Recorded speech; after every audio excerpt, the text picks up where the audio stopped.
Hello, hello everybody, welcome on. Let's make sure this is all centered here. Oops. How's everybody doing today? I'm gonna double check that I'm live on my iPad down here. I see you. Yay, that's a good sign. All right. Sounds good. Fantastic. All right. Hello, hello. Is anybody out there? Let me know how everything looks and sounds to you guys, and then we'll get started.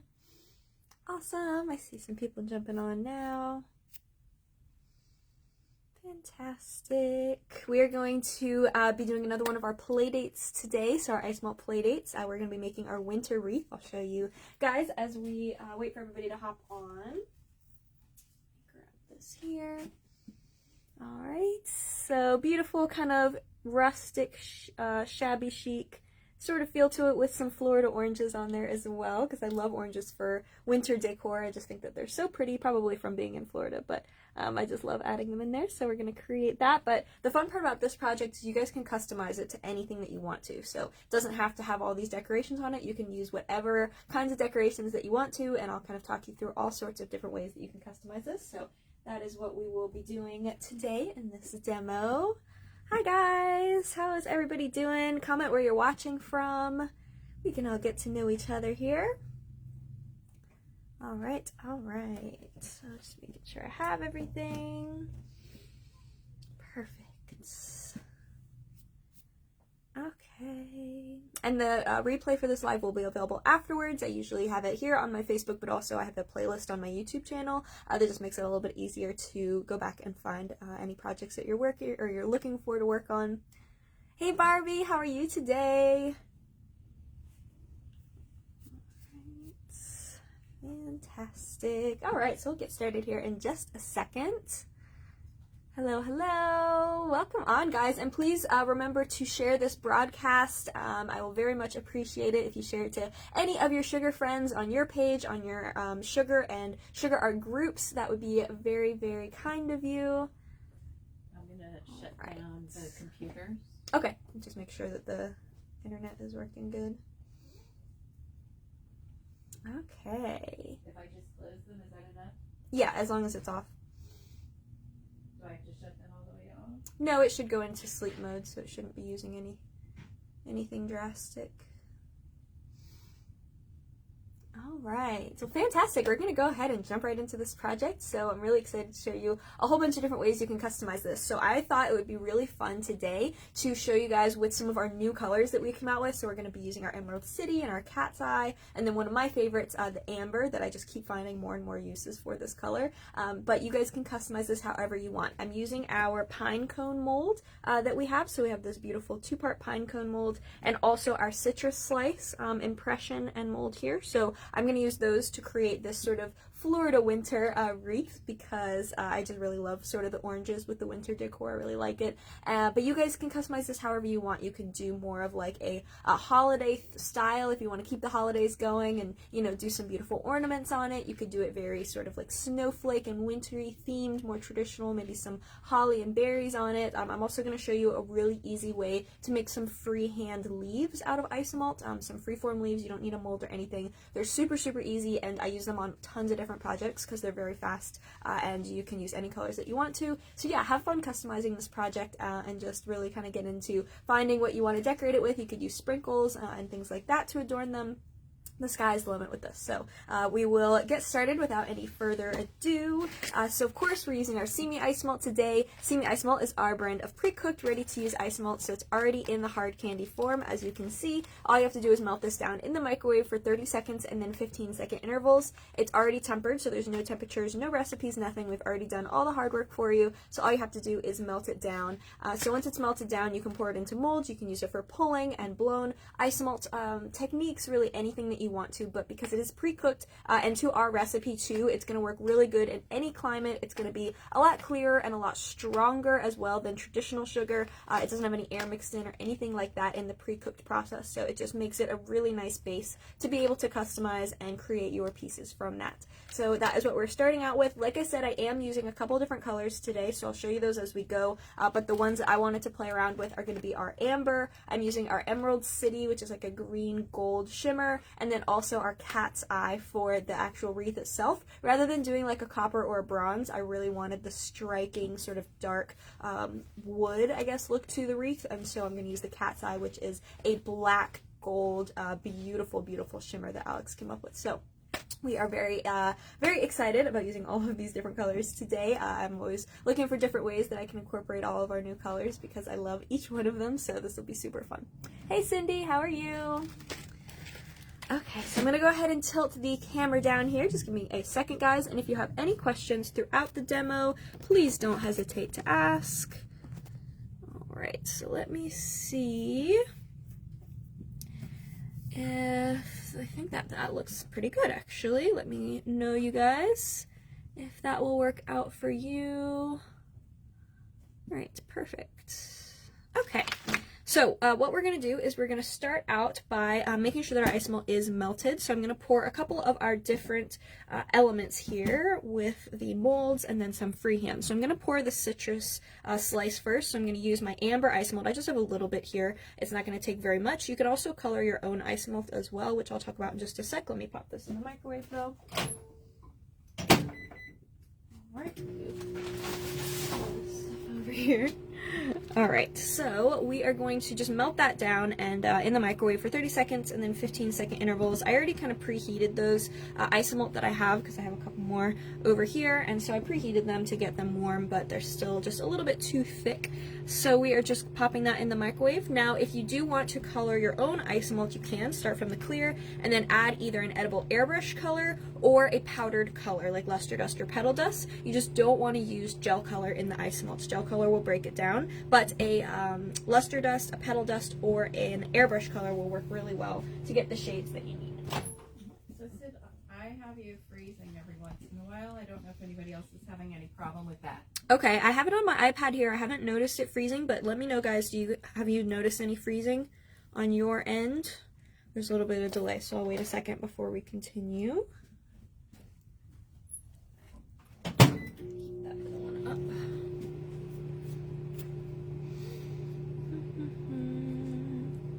Cindy says, "Hi Michelle, thank you for taking such care in packing my order." I'm so happy. Alright, so yeah, let me know, guys, if you're having any lagging or pausing or anything like that. I don't see any on my end. Certain devices sometimes have different internet intakes. It's probably me. Did you turn Wi-Fi off on your phone? So it might just be because we're not connected to Wi-Fi. Okay, Cindy says no freezing. Okay, let me know, guys. Keep me updated if you notice anything happen. It's probably just me. You never know. I want to make sure before we keep going. Alright, so we're going to make some beautiful orange slices, and I did want this to be kind of that like rustic, very wintry look, so I didn't want anything too bright or too neon, so that's why I'm using our beautiful amber Isomalt. There's so many uses for this, and I've used this in a lot of different projects and demos, but I just love this color. It's kind of like a burnt orange color. It's not burnt, just burnt orange, the shade.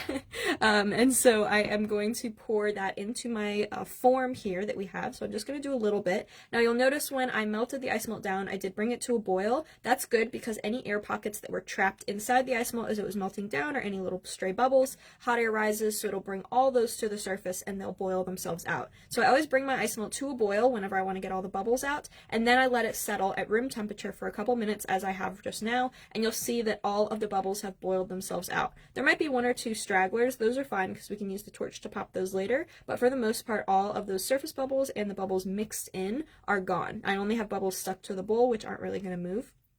So I'm going to go ahead and pour that. But I do like to give it that 1 or 2 minutes before pouring, because if you pour right away while it's boiling, you're just pouring those bubbles into the piece. So it's best to just let it cool off after you bring it to a boil to make sure that it is going to be nice and clear for you. Hi, Irenia. How are you? Hey, Tahisha. Welcome, welcome. All right, so I'm just using my silicone bowl here and pouring that in. My microwave's yelling at me. Just pouring that in, and then you can use a toothpick or a skewer. I'm just going to use my little silicone tool here to push the Isomalt out to the edge. I didn't want these too thick of slices, so I'm just using a little bit of Isomalt and then pushing it out from the center. Okay, the Isomalt starts to cool pretty quickly, so you do want to work kind of fast, but I find as long as you push from the center and not keep messing with the edge that's cooling, you can get that into the mold pretty easily. And then I don't really see any stray bubbles on this piece, but if you do see any bubbles on the top, or just for good measure, I just give it a very quick torch and that should pop any surface bubbles that you have in there. All right, so let's grab my microwave so it stops yelling at me. Do like 10 more seconds. So we're going to go ahead and let that cool off to the side for probably about 5 to 10 minutes, depending on the temperature of your kitchen, and that will just kind of cool and solidify, so we'll just keep that off to the side and check on that in a couple of minutes. And you'll want to make a few of those. I did pre-make some of those, so I have them back here in an airtight bag, so if I need to pre-make pieces, especially because it is so humid here, today it's raining a lot here in Florida, Central Florida, so I just keep them in an airtight container, and then that keeps them nice and shiny without having to glaze them. So I just have a couple of pieces here. Ta-da! They're finished. But I will show you unmolding that one, and I just love this. It has so much detail, especially once we start painting it, it really catches that detail. And I love the glass look of these too. Okay, so I'm just going to have those ready off to the side there. Now, we are going to pour our pine cone in a couple of minutes, but I'm actually going to do some leaves first. You can pour these right onto your silicone work mat. I'm going to just pour them onto this mat off to the, so I can move it off to the side in between. So this is just another silicone mat. You can use your non-stick baking liner mat that I sometimes use, the gold one. You can also just use a piece of aluminum foil that has been greased with some cooking spray, just in a very thin coat so it releases. They also sell non-stick aluminum foil, which works great and you don't have to grease it, so lots of different options there. Now, for these, I am using our stunning Emerald City color. I love this shade, and it just has such a pretty golden tone, kind of undertone to the green. So I'm going to just let some of those bubbles settle, because you can see it was still bubbling a little bit. And we are going to freeform these. Of course, you can pour them into a mold too if you have a silicone mold that is food safe and high heat, perfect for leaves. But I wanted to show you guys how to do kind of a freeform. So all you're going to need is a toothpick or a silicone tool or a skewer. And then if you wanted to add a little bit more detail to them, I'm using a little metal palette knife. You can use a butter knife, you can use a metal spatula, but I like this one because the edge is very thin and it's very small and easy to handle. So this is an optional step, but I like to add a little vein down the center of them when I'm doing just simple leaves like this. Okay, so what I'm going to do is I'm just going to go one or two at a time. It's best to start one at a time just to get the feel for it. I'm going to pour out a little dot and then very quickly just pull the Isomalt out. Okay, you can see that that just creates a teardrop shape. You don't want to go over the same kind of dot too many times with the tool. You'll see I only did it once or twice, because it'll start to cool at the tip of that point very, very fast. And the more you pour out, the bigger it will be. The less you pour out, the smaller it will be. So I try and usually do a variety of shapes unless I know for sure that I need one exact size and shape. And some of these don't come out as good, and that's okay. I mean, they're very simple and very fast, so I just kind of make a whole bunch and then choose my favorites to use. Sometimes I'll go a little bit longer. And these will cool very quickly. But what I want to do is I do want to add that little center vein, and it will take a little bit of practice, especially if you're newer to Isomalt and kind of how it cools. It'll take a little bit of practice to feel the right time to do this, but the best part is if you accidentally wait too long for these and they get too solid and too hard, you can actually just torch them and get them back to a nice soft surface that we can imprint. Okay. So now, before they start to set up too much, just because I know it's not too terribly cold in here, I'm just going to take my little knife and I'm going to press into the center. Now, if you do this too early, it could stick to the knife. I didn't grease this or anything because the cold metal should not stick if you waited long enough, or it actually might flatten back over, like these seem to be doing, if you wait a little bit too long. So I'll just go back over any that seem to kind of self-level. And I'll just do it again as they cool. And there we go. Super simple, really pretty leaves. You can get some pretty kind of abstract shapes from these. I can even now take my tool while it's still a little bit warm, and I can push in on the edges to make them a little bit nicer shape. Okay, you could press an impression mat onto this if you wanted to. You can, of course, again, pour these into a mold, but sometimes you just want a nice, quick, simple leaf decoration. And these are really easy to keep thin too. Sometimes with molds they get a little bit chunky just because you have to fill so much to fill in the mold. So I do like just having those really, really simple. Now one key to these leaves is going to be working with the Isomalt when it's nice and soft. So if your Isomalt gets too hard and too thick, it's going to be a little bit harder to get the shape before it sets up. So just keep that in mind, that if your Isomalt starts to get too syrupy as it cools, that you may have to just pop it back in the microwave for a few seconds to get it back to a nice liquid texture. So I'll just do a couple more and that should be fine. And you can see I made 1, 2, 3, 4, 5, 6, 7, 8 leaves in a matter of, 2 or 3 minutes. Okay, just going back. And I could add more veins at a time if I wanted to, especially if these were bigger. Generally, because these are so small and they're just an accent and there's a lot of them, I don't really worry too much about adding a ton of detail. But if you're making a bigger one, or this was kind of going to be the focal point, rather than our oranges being the focal point, then you can add as much detail as you like. Okay. And they do cool really quickly. A lot of these are already cool actually, so I'll hold that up so you can see. And they have that beautiful shimmer, that gold shimmer here. See if you can see through it a little. Super, super pretty and easy. I kind of went for like longer, wispier sort of leaf shapes for these, because I want them to have enough reach kind of behind the oranges to be able to attach but also stick out. Okay, so I just poured those last two, so I'm not going to remove those yet, but you can see that all these are cool and ready to go. So those cool really, really quickly because they're so small. And you can also throw them back in. So I had a little drip of Isomalt that was cool as well. So I'm just throwing that back into the bowl, and then you can remelt it. So any of these that don't come out exactly how you want, or you end up making too many, throw them back in the bowl and do it again. Now, remember, one thing I forgot to mention earlier, as you're working with Isomalt, I do recommend wearing gloves, especially as you start touching pieces like I am now. Wear your gloves because Isomalt is about 300 degrees Fahrenheit or 150 degrees Celsius. So it is very, very hot, and it will definitely help to wear your gloves to protect your hands. I always recommend wearing gloves. Don't follow my bad example. My hands just don't feel the heat anymore from working with this for so long, over 15 years. So definitely wear the gloves. I usually recommend a cotton glove and then a nitrile or latex glove layered on top of that, and that double glove will buffer the heat. And of course, you'll get more comfortable and more confident working with Isomalt the more that you work with it, because it is so hot. Sometimes it can be a little bit intimidating, but the more you work with it, the easier and easier it's going to get. Alright, so I can see these. Now you can also remove these a little early if you wanted to. These are just slightly too solid to do, but if you wanted to remove these a little bit early, you can also bend them. So if you wanted to add a little shape to them or kind of a curl to them, you can take them off of the mat a little early and do that as well.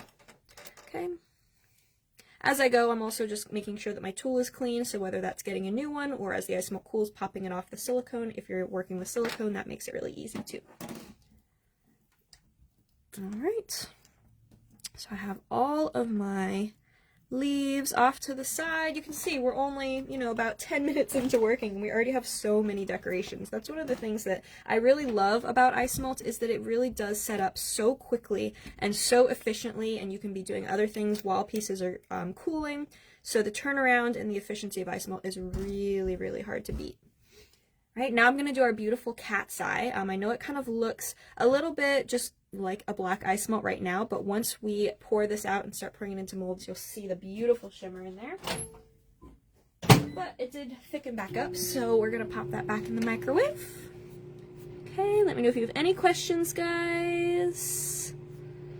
Alright, just double checking, making sure. Also, please don't forget to share for anybody who just is jumping on. Welcome, and I do appreciate for you to share this broadcast with all your sugar friends and sugar groups here on Facebook. Alright, so next up we're going to make some pine cones. A really beautiful pine cone to go with the oranges. I thought that would be nice. We're going to add a little bit of snow kind of tips to it, like the snow is catching on the pieces here. right. Do like 20 more seconds. And now this is a two-part mold. So all of our silicone molds are made for Isomalt, all of our nice, super strong molds. So this is a two-part. You can use it with other mediums as well, like, you know, fondant, modeling chocolate, regular chocolate, things like that. But they are made specifically for the heat of Isomalt and, you know, to be super strong and food safe. So that is something that you really, really want to be careful of when you are working with Isomalt, is to make sure that your molds are made for Isomalt, or food in general. They have to be food safe, and in this case they have to be high heat and sturdy. You know, making sure that you are getting your molds from reputable companies is really important. There are a lot of other companies that you can use silicone molds from, you know, like Katie Sue and the Flower Pro molds. Those work great. You want to make sure that you're using something that is going to hold up really well and is nice and strong. I don't recommend using like resin molds. I know those have become really popular and really easy to get lately, but the resin molds are not food safe. You don't want to pour food into them, and they're also not stable enough for the Isomalt because they are really thin and flimsy, and the Isomalt gets very hot where the resin is not going to get as hot. So you really want to make sure that you're using the right molds when you're working with Isomalt. But a lot of the food safe molds that you have in your kitchen are probably already usable. So again, customize these however you want to for whatever kind of decorations that you want on your wreath. Okay.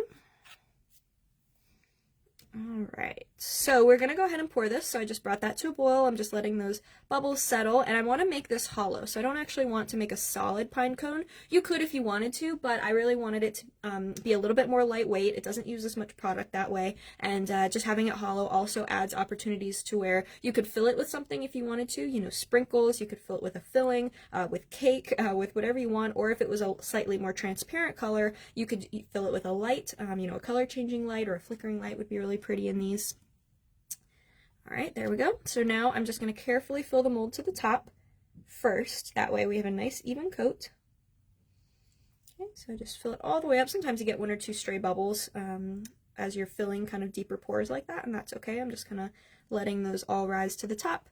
And then immediately after I fill it, if I want it to be hollow, I'm going to drain it back out. So I'm just draining all the excess back into the bowl, and I did do that immediately. I didn't wait because I wanted to get all of that excess out while it's liquid, and the outside layer has already hardened against the cool silicone. So I don't need to worry about waiting too long for this. But I am going to do this twice in a row so that we get a little bit thicker coating on the outside. Okay. Alright, so just letting any bubbles rise up. And then drain those. Alright, and now I'm only going to do 2 coats because I find that's usually enough for most of my pieces that I do to just have that nice double layer. If you wanted to make it a little stronger or a thicker layer, you could definitely keep filling and draining as many times as you want. But since this is my last fill and drain, I'm going to let all the excess drain out so that none of it pools when I flip it back over to create kind of a thick spot. I want it to be as even as possible. So you can see I'm just letting it drain, not worrying about what that top edge looks like right now because we can clean that up really easily. Alright, kind of scraping the excess. And now you may have to wait a minute or two depending on how cool or warm your kitchen is, but all of this excess at the top can be removed with a tool, not your finger, just to kind of pull it away. Okay. And then those little excess pieces can go back into the bowl after they cool or as they're cooling. That just makes cleanup later a little easier, but if this inside edge is a little jagged, don't worry about that because we can smooth that all over and close it off and everything later.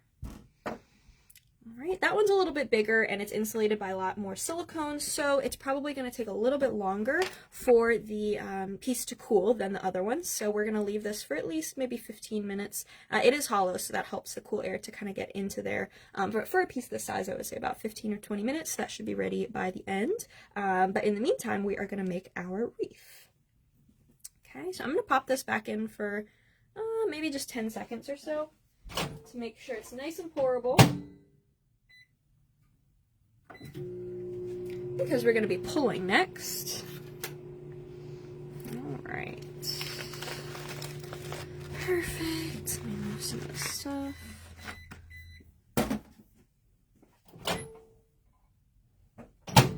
Alright, And these are so pretty, just on, you know, cupcakes and things as well.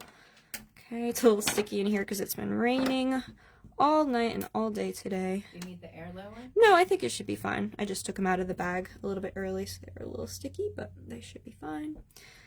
All right. Okay, I'm going to actually unmold this one too, since that one is cool now. Super duper pretty. And if you get a teeny tiny bit of kind of a frosted finish on the surface, you can very, very lightly hit it with the torch to make it a little shinier. You don't want to do that too much because you don't want to melt all the detail, but sometimes it's nice. We are going to be painting this as well, which would almost do the same thing as it sort of melts the surface of the Isomalt, but just to kind of get that super shiny sort of slick look there, that will be perfect. All right, so now we're going to pull the Isomalt because we want to do our wreath. So the wreath is going to be a really pretty sort of twisted shape, and we do want to freehand that. So I'm actually going to take a second silicone mat. On top of my first one, I like to work on a double matte kind of work area when I pull the Isomalt because that helps to keep the temperature a little bit more regulated and keep it from getting too hot underneath. So I'm just going to pour out my remaining cat's eye, and you can really start to see sort of like the golden tones. It's very subtle, but it's just such a pretty undertone rather than just having a jet black.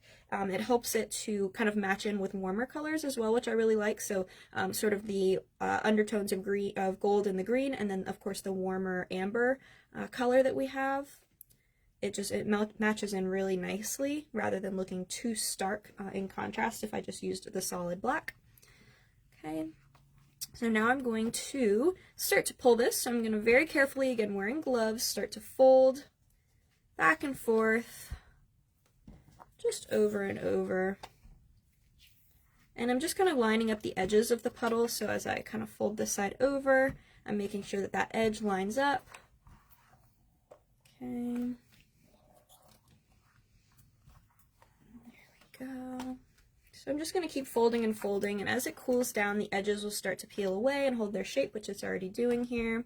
I'm also going to move it over every few folds because the underneath on the mat under here and on the table, it gets very warm.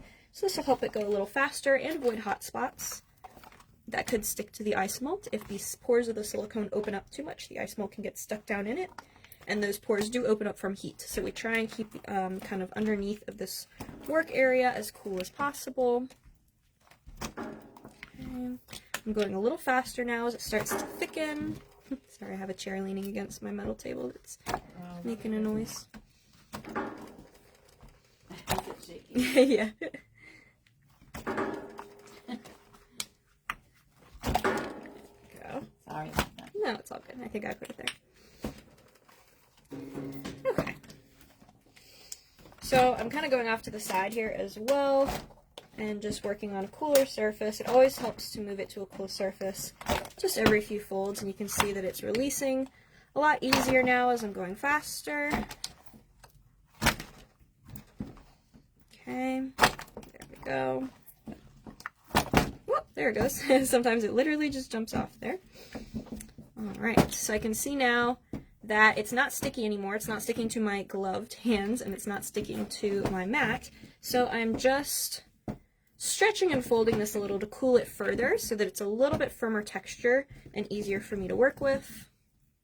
And it holds its shape a little better that way. You can really see the beautiful gold undertones now and those streaks and striations. So I'm just making sure that I'm folding in one direction. Okay, so that those streaks and twists are all facing the same direction, just aesthetically. And now I'm going to throw that underneath my heat lamp. So I do have my heat lamp set up here. It's a 250 watt bulb, so it's very hot and will keep the Isomalt warm under there as long as you leave it there. I do have a video on my YouTube channel of how I build the stand that I hook it to, or you can hook it to your overhead cabinet as well. The hood that I use, I have it, that and I believe the bulbs too listed or linked on my Amazon storefront, which there's a link on my website on the shop page to that. But it's very inexpensive, so if you just clip it to your overhead cabinet, it just gives you a nice place to work on your countertop. Or again, I have that YouTube video on building the stand. Okay, so next up we're going to be forming a wreath. So let's grab the wreath here. All right, there we go. So I just went for a traditional kind of circular wreath. I am going to show you how to make it a little bit more rustic and kind of imperfect. As you can see, I wanted it to be very sort of like cottagey, very natural looking, not too perfect. So I am going to show you how to get that shape. But the fun part about this is now, because we're hand sculpting this, you could potentially go in any shape that you want to. I'll keep this over here just for reference. So you could really go in any shape you want, because you can shape this by hand, but I find it a little easier to use a form. But the form I'm using is just a metal cookie cutter. So I don't know about you guys, but I have probably hundreds of different shapes of metal cookie cutters. You can use any shape. So that means you could do a heart. How pretty would this be for Valentine's Day, to do a Valentine's wreath for a cake topper? You could do it in more of a geometrical shape and kind of layer them if you wanted to. You could do it in somebody's, initials even, and kind of having that in the center. You can do different sizes. So there's lots of different ways you can customize this, but I just wanted to go for that sort of wintry theme. Since it is still technically winter, it doesn't necessarily feel like that in Florida, but it is still winter even though the holidays are over, so I wanted to do something fun like that. All right, so what we're going to do is we are going to go ahead and form that around our, this is a 5-inch metal cookie cutter. I didn't grease it or anything because we're not actually sticking it to it, but if you're having a lot of trouble with the Isomalt sticking, then you definitely can add a little bit of cooking spray. And first off, what I'm going to do is just create a twist. So I don't want to use all the Isomalt. I want to save some of it to do a secondary layer. So I'm going to use maybe 2/3 of what I had. I was not melting the whole 6 ounces. I probably did maybe 1/2 to 2/3 of that, but you can melt all of it and then just save and remelt anything that you don't use. Alright, so what I want to do is you can either do 2 strands and put them together, or you can do one long one and then fold it in half, depending on how big your work area is. And however thick you make the strands, just remember that it's going to be twice as thick once it is twisted with another one. So it doesn't necessarily need to be as thick as the actual finished wreath is going to be. I'm just using my form very roughly for size here. I'm setting the pieces while I'm working on the next one back underneath the lamp, but I don't put it in the brightest spot. I kind of put it off to the side so that it just doesn't get too cool. Okay. And I'll try and get about the same size here. Perfect. Now if these do get a little bit too cool, you can very lightly go over them like this. You may have to flip it over after a few seconds and do the underside as well to get it pliable. These seem pretty warm because I'm working fast. You don't even necessarily have to have the lamp for this. If you don't have a lamp, you can just immediately start working and just work quick. All right, so now I'm just going to start twisting these together. And again, I'm going for kind of that rustic look, so I don't even mind if they're not perfect. Maybe I want to make some areas more twisted and some areas less. I feel like that makes it look a lot more natural. Okay, maybe I kind of want to push it together a little bit and make some areas thicker and some areas thinner. I just like that sort of imperfect look with this style that I'm doing. Okay. Alright, and I'm just going to wrap this around. And then if they're still warm enough, you can just kind of pinch it together, or you can use the torch to help it to stick together at the ends. Sydney, I forgot to send Rebecca the supply list for Monday. Oh. She does have a question. Do you remember if there's a heat lamp that we use Monday for the fire skill social? I don't believe that there is. I will double check. Yeah, I don't think so, because a lot of the stuff that we're going to be doing is going to be pouring. I do have one pulled version, but I think you could do it without a lamp. You don't necessarily have to have the lamp. Okay, so. good. Yeah. All right. So as you guys can see, we have our shape here, and I'm just perfecting it, but sometimes my perfecting actually makes it less perfect, so you can always put the form back in. And then we're just going to let that cool there. Alright, so you could see how easy that would be to change that up into a different shape as well. So if you wanted to follow the heart, or, more of like a triangular shape or a more geometric shape, that would be super duper pretty. Yeah, I like those, the metal, like for the cake toppers, really geometric. You can do this with gold. That would be beautiful. That would be really pretty, yeah, because you can do it with any colors that you want to. You also don't have to do the twist. You could just do a tube, and you can have the tube the exact shape that you need to, and that would give you some really pretty, geometric kind of shapes. Would be really nice with that. Alright, so just to make this a little bit more kind of rustic, I wanted to add another layer to this so it's a little, again, just less perfect. So I'm going to make a thinner tube here, kind of a thinner wisp of Isomalt, just to add some kind of variegation into it. I might add it a little bit longer, just depending on how much you want to twist. My ring there. And I'm just going to cut the thicker ends off, and I'll throw those back in the bowl to be remelted later. Okay. And I'm just going to start, you can let the center cool all the way but first if you want to, but we're just going to go for it. I'm just going to start kind of twisting this through, not letting it touch anywhere that I don't want it to attach, because it will stick as soon as it touches. But I'm just going to very loosely sort of twist another layer, leaving some space between the two, and then I can go back and sort of pinch it on where I want it to be closer, sort of like that. You can always put your ring back in, but it's not going to fit quite as well because of that second layer, so you can use it more so on top as sort of a guide. Alright, and I just feel like that adds like a more rustic look to the piece. And just makes it really, really pretty. Much more like handmade kind of feel to it. Very rustic. And you could use either side as the front. If you flipped it over and decided you like the other side, you could definitely use the other side. And you could add more layers of that. You can even add different colors. So if you wanted it to be more like a spring, maybe like an Easter, you know, sort of feel to it, you could add some like thinner green vines, maybe like wrapping up and crawling up the top, like, you know, like an arbor, like a trellis would be very pretty. Oh, I love that. Add some little flowers on it. See, there's, I mean, you could do this to every season. If you wanted to do it for fall, you can add some fall leaves to it. You can add some pretty, maybe some sort of like wheat. Alright, and then winter, of course, we have the oranges, but it would also be really pretty with holly, or snowflakes, really anything. Poinsettias would be really pretty on here. I'm making all the pieces Isomalt just because I love Isomalt, but you could definitely layer different mediums. You could do gum paste flowers, wafer paper, you know, fondant decorations, piped royal icing transfers. You could do really anything that you want to with these. Okay. There we go. So I'm just kind of tweaking that as it cools. I'm pretty happy with how that is looking. So we'll let that cool off to the side for a couple minutes. All right, I have my pine cone here now. I'm going to just double check that it's cool with my silicone tool, not my finger, just by pressing in, making sure it doesn't make a dent. And then we'll just unmold that. Look how pretty that is. I love this pine cone mold. Just super, super pretty. And then it does have that nice opening at the back if we wanted to fill it with anything. If you don't, then you can close it either by pouring a little puddle, letting it cool and torching the two together, or just setting this into the little puddle to close it off if you were going to have a filling. Since we're not going to be needing kind of the bigger hole there at the base, I'm just going to lightly torch it, and then using the mat and also your gloved hands, you can kind of roll and press it together. And I don't actually need this to be closed since I'm not filling it with anything, so I'm just going to sort of flatten it out a little and taper it so that it's going to fit behind our oranges. Okay.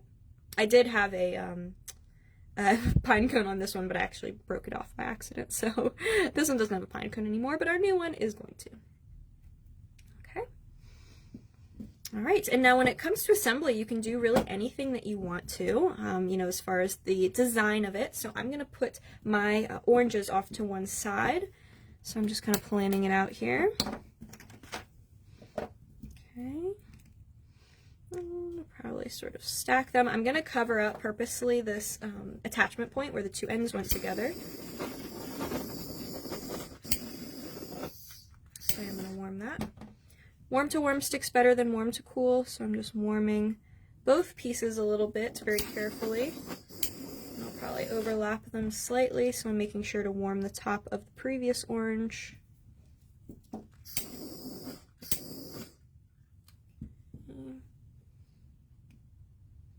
And just try and space them out evenly, and you can see that they look pretty, but they are definitely very transparent, so that's where a little bit of painting is going to help bring out all the detail. Isomalt is beautiful when it kind of has that crystal-like finish, but the problem is sometimes it just does not pop as much because it's transparent, it's see-through, so the details don't really pop quite as well. So we are going to just use a little bit of paint to bring that detail out. Just depends on the design, but this is my trick.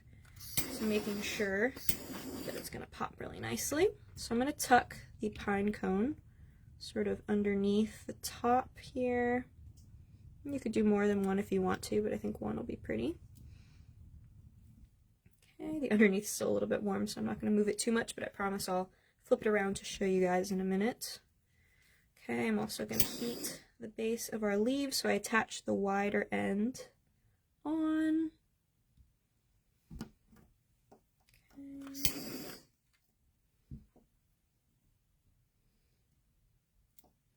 Kind of. Sometimes I pop them off and reposition them exactly where I want it. Okay, and I want these to have a little bit of movement to them, so I'm not just adding them in flat, I'm kind of angling some down, angling some up, twisting some so that they're more sideways. Okay. And I'm mostly going to focus them at first on the top and the bottom. And then I will fill in as much as needed. Just adding a few more into here.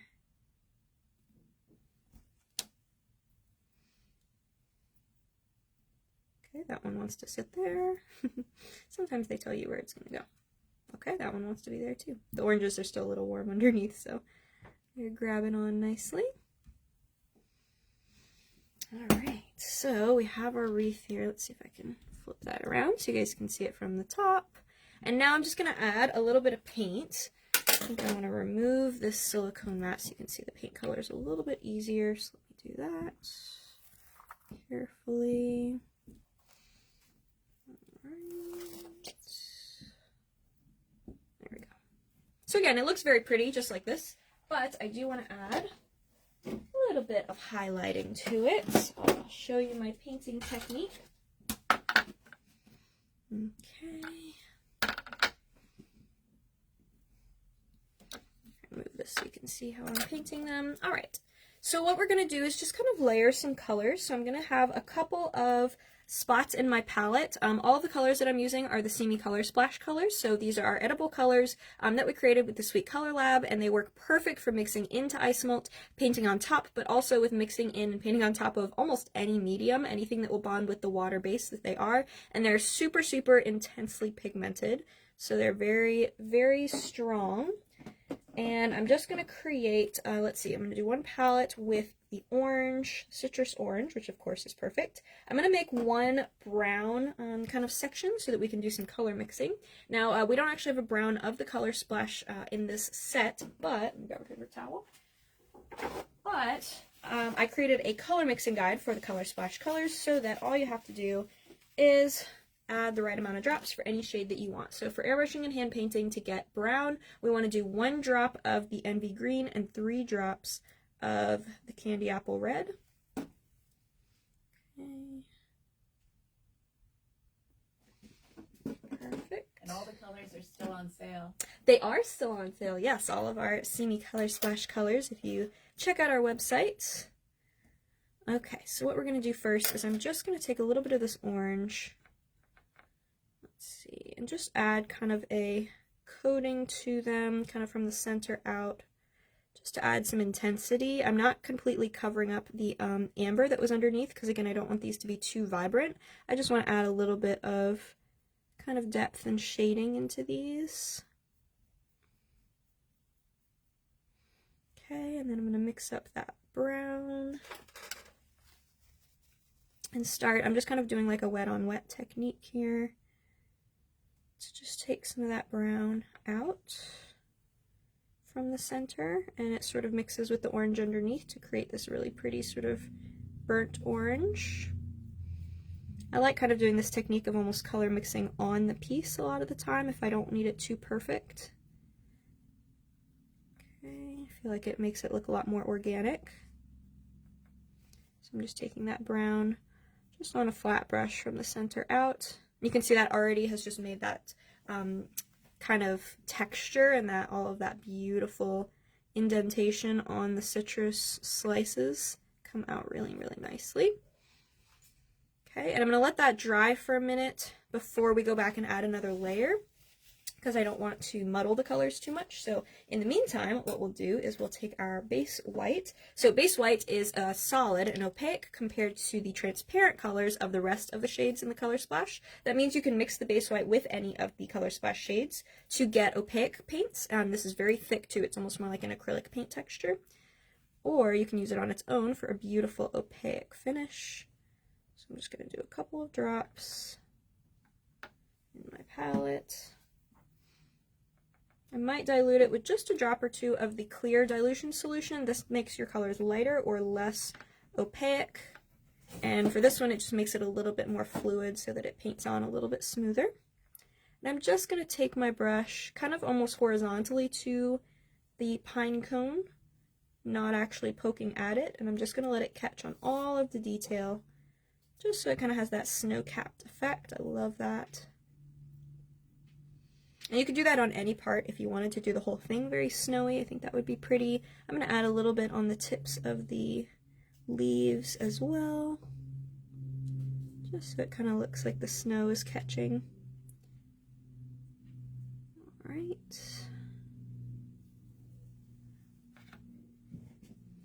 And just pulling it down kind of from the tip and following the edges of the leaves. There we go. Just kind of a very subtle look to it. I'm also going to take a slightly smaller brush. Let me grab one. One of my innovative Sugarworks brushes that I love so much. Take a little bit of the brown and just pull that down sort of the center of the leaves. Kind of highlight that vein that we put there, going down the center. And of course there's infinite different ways and styles that you can paint these pieces and color combos and all that fun stuff, so feel free to customize this to what you like, but just so you can kind of see how I got mine. Missed this little leaf down here he was hiding. Okay, now the oranges have started to dry just a little bit, so we are going to add some of the white around the edges, and again, it's okay if it is still a little bit wet underneath, because it'll give us a nice sort of orangey undertone to the white if they combine a little bit. Okay.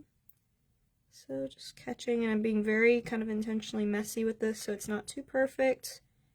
Kind of forcing my brain not to overthink it. Alright. This will help them stand out from each other a little bit as well.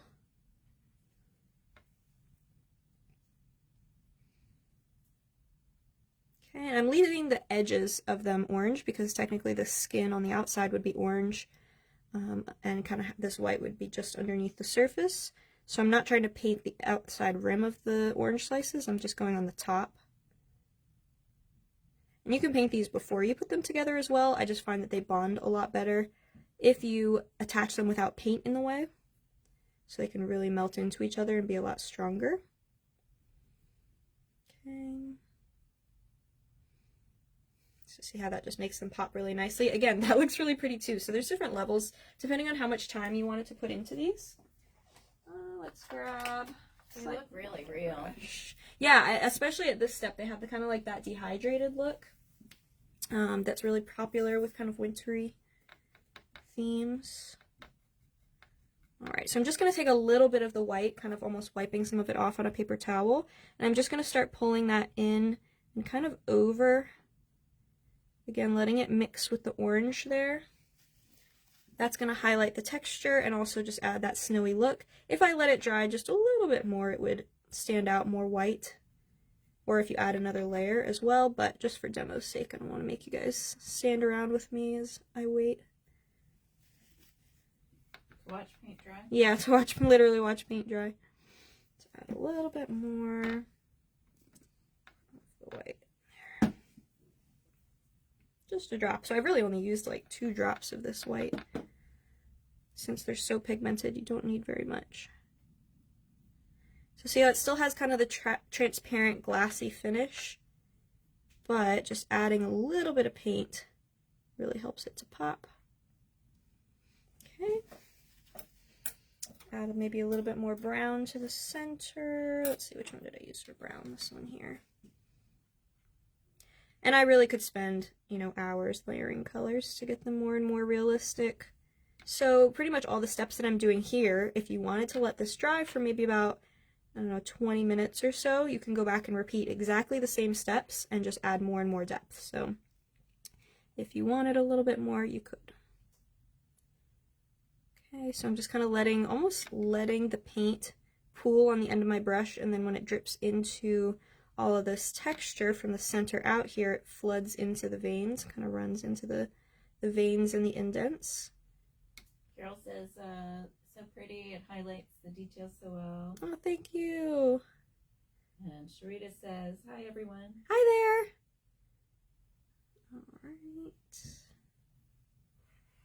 So then that just kind of pulls the center of the orange slices out. And these would be pretty in different citruses too, right? You guys always know I just like to think of all of the different options that you can do with these. These would be really pretty as, you know, lemons for spring would be really, really sweet. You could do limes, you could do grapefruit. Pink grapefruit would be really cute for like a summery look too. Or again, summer, you know, just not doing like the darker colors. You could do the brighter, more oranges, you know, just orange slices in general, and then maybe add some little flowers and things to it. But that is kind of the gist of how I created the wintry orange wreath.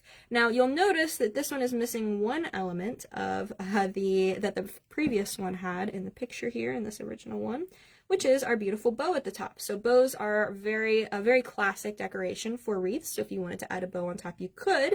I do have an online class on how I do lots of different kinds of bows, more in depth. It's a little bit longer one, but I want you guys to keep your eyes peeled in the next couple of days because I have another online workshop that is going to be announced very soon, and if you're interested in making bows, you'll definitely be interested in it. So keep your eyes peeled in the next couple days, but I am very excited about that, and I think that that's just a really nice sort of finishing touch on top of our wreath to pull it all together. You could put it on the bottom. You could do multiple bows all the way around, you know, different sizes, and of course using different mediums as well. Using different mediums of, you know, fondant bows or wafer paper or anything like that. But the Isomalt's really strong and sturdy, so I really like kind of having similar mediums all mixed together there on top. Alright, so again, if you wanted to kind of layer any more paints and things, you definitely could. Now, as far as using this onto a cake, there's a couple of different ways that you could do this. So of course, if you're just going to do a flat cake, like a sheet cake or something like that, this could just be placed on top of your fondant cake. You can use some Isomalt to attach it. If you do want this to actually stand up, if it's going to have something to rest down onto and back against, so maybe you're setting it on like the front of a tier rather than, you know, standing it on top of the tier. If it's going to be sitting on front of a cake and it has something to rest against, you can do the same thing. Just use some Isomalt as glue to attach it to your board and attach it to the side of the cake. But if you wanted to actually stand this up on top of a cake, what I would do is I would take a support of some kind. So that could be a lollipop stick, it could be a popsicle stick, it could be a dowel, and you dip it in liquid Isomalt and then stick it to the back. So if you wanted to do one really strong one, you can kind of plan it to fit behind this oranges side. And that way it would be completely hidden. You can maybe add a couple more leaves onto it either after you assemble or in the kind of design process to hide it, or you can do two thinner ones like skewers.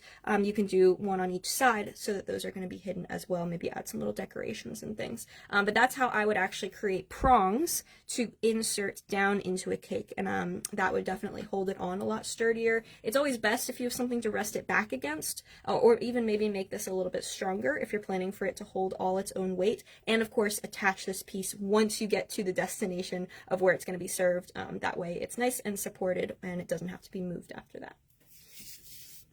Carol loves that class. Oh, thank you. Very useful class. I love that one too, getting all the different stripes and everything in the bows. Cindy says absolutely beautiful. Oh, thanks guys. I'm gonna tilt the camera back up here so I can hold it up and show you guys. Carol said it'd be gorgeous on the base of the cake too.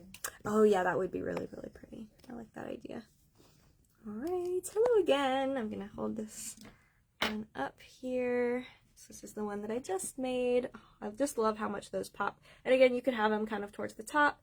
I did mine so it's kind of positioned down around the bottom, and I just love, love, love how sort of kind of that rustic chic look. I really like that, and the back looks really pretty too. You could also add some like metallics to it, some golds and things. Look how pretty it looks through the Isomalt too, of the different layering of colors. If you wanted to make them a little bit more kind of that elegant look, you can add golds and bronzes instead of using the clear colors, and that would make it very sort of metallic and elegant. So lots of different ways that you can use that, and then put that right onto your cake. Ta-da! All right, set this down here very carefully. All right, let me know if you guys have any questions. Just looking through the comments. Oh, thank you guys. I'm so glad that you like it. Thank you, thank you. Just a reminder, this accessory kit is still available on our website, so if you watch this and now you want to take a shot at creating your own, I have the supply list listed, and also we do have a discounted accessory kit for all of my Playdate projects, so you get 20% off of the kit itself. And right now, actually, for Torch team members, we are having a huge sale of an additional 10% off all of our online classes and kits. So that's actually a total 30% off of the class kit. So if you want to go and check that out, make sure you're a member of the Simi Torch team, our amazing free Facebook group, and the code and everything will be there to take advantage of that. All right. Thank you. Carol says back is just as gorgeous as the front. I know, I love how these look with the transparent orange slices. It comes out really pretty, so you can even flip some and kind of like layer them into each other. It would be really nice. Thank you guys. Thank you guys. Fantastic. Yes, Monday night, thank you, is the next skill social. So we are making Isomalt Fire. So if you want to learn, come and learn how to make some Isomalt flames with us. I'm going to show you 4 different ways that you can create Isomalt flames super easy using a lot of tools that are already probably in your kitchen. We're going to be doing that. And I also have the replay option available. It's not technically a replay, it's just a film tutorial of all the techniques. So if you can't make it, or you want both and you want the kind of film tutorial for afterwards for reference, both of those options are on my website. But we do it on Zoom for the live version, and it's super duper fun, just an hour of kind of a guided practice time. So that is this Monday night is our next one. Making that Isomalt Fire and Isomalt Flames, and we always kind of go over and just brainstorm tons of different ideas and ways to use techniques too, which is really fun. It's kind of the social part of it, so definitely join us. That info is on my website, simicakes.com, if you're interested. And then I usually will show you guys a little teaser of my next Playdate, because I do these every single month, but I have a bunch of different ideas, and I can't decide which one I want to do yet, because I kind of have a theme in mind, so I'm going to have that for you guys very soon. Make sure that you're subscribed to my page here, and I will announce that as soon as I have it ready to go, what the next date is going to be for our next free live demo. But I'm very excited about it. I just have to narrow it down a little bit, so I'll have that for you very soon. Let's see, do we have any other virtual things coming up? Donald, the Federation, the Nicholas Lodge Legacy Foundation, yes, is having it March 16th. Yes, save the date. I believe it's March 16th, whatever that Saturday is, I believe. And yeah, that is going to be very, very exciting. We have some amazing demos coming from some absolutely awesome instructors. So definitely save the date. We'll have more info. Some may or may not be here right now. Yeah. Yep, exactly. So it's going to be super fun. Definitely save the date, because it's going to be amazing and you won't want to miss it. We'll post some info. Yeah, we'll post some info very soon about that. We'll have some more. And then, of course, we have our retreat coming up. Our retreat is in, I think, 1 week, almost 1 week, right? From Dawn gets next week. Next Saturday. Yeah, Dawn and Paul will be here on Saturday, next Saturday. So we are so excited to see some of you guys. I know some of you guys are here in the chat. We cannot wait for our retreat in Cocoa Beach, Florida here. It's going to be so much fun. Donald Joyner will be there teaching as well, Don Butler and myself, and it's just going to be such a blast, guys. We cannot wait to see you guys. If you need to order anything, order it prior. If you need something right away, yes, order it early in the week. We can still get it to you. Mm-hmm. Orders will stop for the following week and then resume probably the Monday after the retreat. Yeah, exactly. So we can get everything all finished up for that, and then we'll resume orders. Or if you're coming to the retreat and you want to pre-order, you can do that too. If you want to pick it up and avoid shipping, then we can definitely do that as well. So make sure to send us a message or an email, and we're happy to do pre-orders as well. Carol says, retreat, woohoo, yay! All right, fantastic. And then we do also have another live demo coming up, and I'm not going to say too much about it, but I will have a post about it soon. But we have another live demo coming up on, I believe, the 11th with Heather. Heather Sam is going to be coming on, so make sure to keep your eyes peeled, because I will have an announcement on that very, very soon, kind of leading up to our retreat. All right, it's fantastic. Well, thank you guys so much for watching. I really appreciate you guys hanging out with me today. Make sure to tune into some of our other videos. I have tons of online classes and other videos on my YouTube channel, my Instagram, Facebook, and on my website, simicakes.com. And if you guys have any questions about this project, if you're doing it later, make sure to tag me. You can always message me with any questions that you have. I love seeing you guys' interpretations of these projects. So make sure to tag me because I love to see them. And we will have our phones and computers and tablets, everything. So if you have a question while we're at the retreat, don't worry, we can answer you. Yeah, definitely. It might be a little bit delayed just with classes and everything going on, but we are more than happy to still answer questions, or if you're going to need something and you kind of want to check in advance when you'll be able to get it, you can always send us a message and we're happy to kind of give you some info on that. All right, fantastic. Well, thank you guys so much. I hope you have a great rest of your weekend and I will see you next time. Bye, guys.